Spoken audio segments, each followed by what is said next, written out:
Let's talk arugula. In the Diaz household, it definitely is the MVP. I mean, these leaves are absolutely beautiful. And the interesting thing is, so what we've done before is grown wild arugula.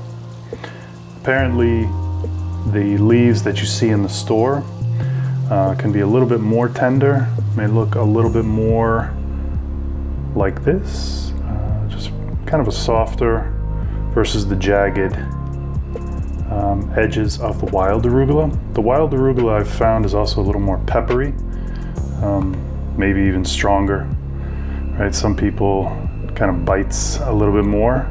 It doesn't bother me, and my family really loves it, but it's a very hardy green. Sometimes you may even see it referred to as rocket salad. But if you grow it once, it will continue to prosper for you year after year, and it can grow in some pretty harsh conditions. So this year, my son, I set up a box, raised bed for him, and he's going to be growing a few different things, trying some things out that I've never grown before.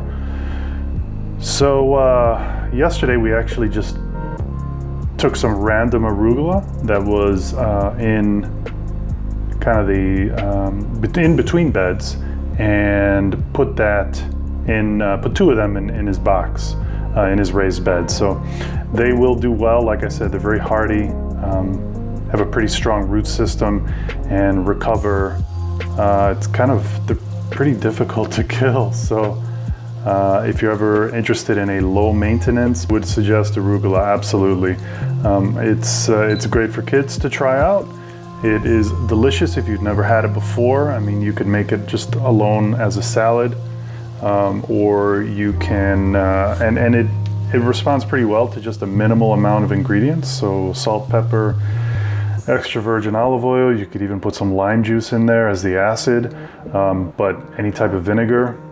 You could season or dress it or not dress it, and put it on top of a sandwich or even a pizza.